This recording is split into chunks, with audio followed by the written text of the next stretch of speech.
Hey darlings, welcome back to my channel. Thank you very much for being here. I want to thank you guys so much for your support so far. I really appreciate, and I pray that God will keep on blessing you guys in Jesus' name. Amen. So today's video is going to be on how to make this simple joggers pants. If you want to know how to make it, make sure you watch to the end. And if you're yet to subscribe to my channel, please click the subscribe button below, turn on your notification bell so that you don't miss any of my tutorials. Thank you. So in this tutorial, I'm going to be showing you how to use your basic pants block to make this joggers pants. If you are yet to learn how to make the basic pants block, I have a tutorial on it already, and I'll leave the link in the description box below so that you watch it later. So now I'm going to be showing you some modifications you need to make on your basic pants block to achieve different looks of joggers pants depending on how you want the effect to be at the end of the day. So stay tuned. Now, the idea behind different fittings of joggers pants is about adding volume at the right places. And in this tutorial, I'm aiming at attaining a baggy joggers pants. So what I simply did was to choose a fitted pants block that is a size bigger than my usual fitted pants, and I'm going to show you the difference in size right now. So here in my fitted pants block, at the hip line area, as you can see right here, I have 5 inches at this part of my pants, but on the block that I use, which is bigger than my usual size, I have 6 inches right here. So as you can see, I chose a pattern, a fitted pants block that is bigger than my size, my usual fitted size. So if you need your joggers pant to remain fitted at the hip line area, you can leave it the way it is on your fitted pants, but make sure that at the ankle line area, you have something that is bigger than your usual fitted pants. Like in my fitted pants right here, I have 3 inches from this point. But on the pattern I chose, which is bigger than my usual, I have 4 inches. So right here, that means my joggers pant is going to be baggy all the way from the hip line area to the ankle line area. Now the pattern I used has a separate waistband, and this was the 1/2 inch that was added to the pattern for attaching the waistband.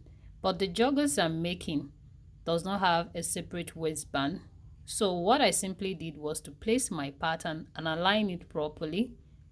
Then at the waistline area, I made sure that the 1/2 inch was outside the line of where I'm going to start from while marking the waistband for the joggers later on. Now the next thing to consider is to fold in the provision for the fly zipper right here while marking out your pattern, because the joggers I'm making is going to have an elastic waistband.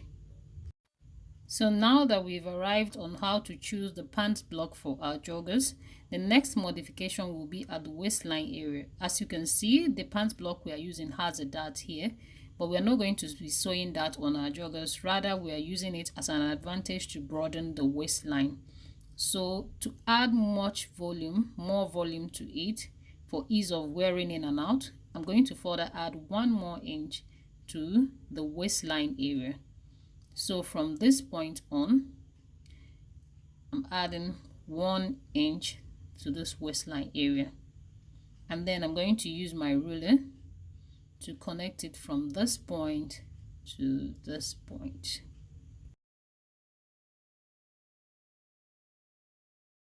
Now the next thing I did was to mark the waistband for my joggers pant, and as you can see, before I placed my pattern, I measured out about 3 inches above before marking out my pants block. So right here, as you can see, is 3 inches right here. And next thing I'm going to do right now is to simply extend this waistband from this point I marked here upwards, and then from this point upwards as well. Now at the ankle area of my joggers, I want to have a pull-up right there that will create a little bit of puffiness around that area. And to create that pull-up, I need to extend the length of my original pant. So I'm just going to take advantage of this 2 inches hemming allowance I have on my original pants pattern as an extension of the length of my pants. Now the next thing I'm going to do is to create the extension for my elastic casing at the ankle area of my joggers, and I'm simply going to add 3 inches at this point and also at this point also. Then I'm just going to use my ruler to connect the points together.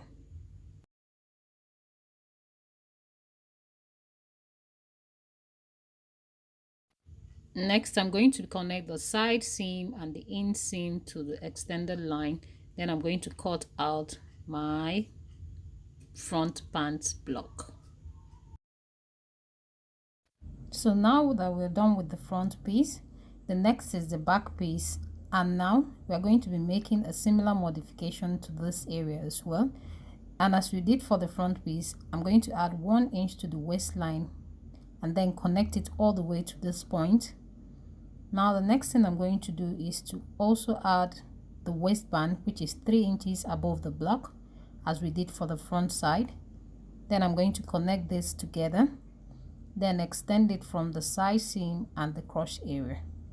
Now over to the bottom part of the pant, I already have 3 inches below my block as we have on the front side, so I'm simply going to extend this at the inseam and also at the outseam like this. Now next, I cut out the back piece, and now I have all my pieces ready. That is 2 pieces for the front and 2 pieces for the back side. I'm going to start off sewing by joining the front pieces from the crotch side, the same with the back piece from the crotch line area. Then I'm going to place both the back piece and front piece right side to each other like this. If you want, you can pin it up together before sewing. And then after I placed it together, the next thing I did after sewing the crotch line area was to join both the back and front piece at the crotch line area like this, using my seam allowance as a guide while sewing, and I also joined it together at the side seam as well. So next, I'm going to be creating the casing for the elastic band at the ankle line of our pants, and remember we marked out 3 inches right here. And if I should fold it like a normal hem by folding in half and then folding in, I'll have a smaller room for my elastic band, which I do not want. So to improvise this, what I'm simply going to do right here is to first of all fold in 1/2 inch like this, and then fold the rest of the 2.5 inch in, and it gives me a broader hem right here. So I'm going to sew this all around on both sides of the pant, and when you're done, you should have something like this. And while sewing, you should leave at least 1 inch space here for fixing in your elastic band. So now to do that, you're going to use a safety pin, hold your elastic band in. I'm supposed to use a broader elastic band in, but due to this pandemic, I can't risk going to the market. So I'm just going to show you an idea of what I am going to do. So I'm just going to fix it in and pull it out at the other end of the opened area.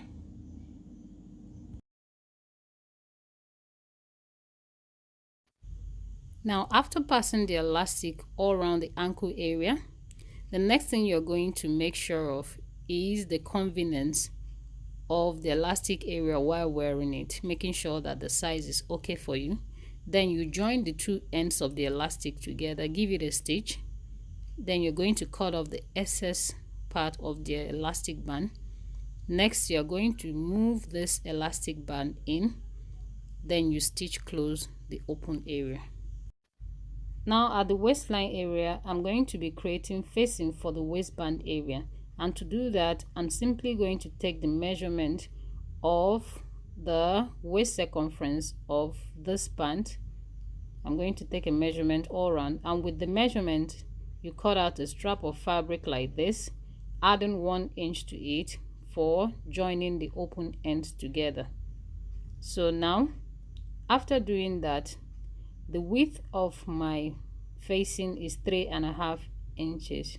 So the next thing I'm going to do right now is to place this facing right side to each other like this, and then give it a stitch at the open end area. Next, I'm going to be joining the facing to the pants, and to do that, I'm going to notch the midpoint of the facing at the upper area and also at the lower area.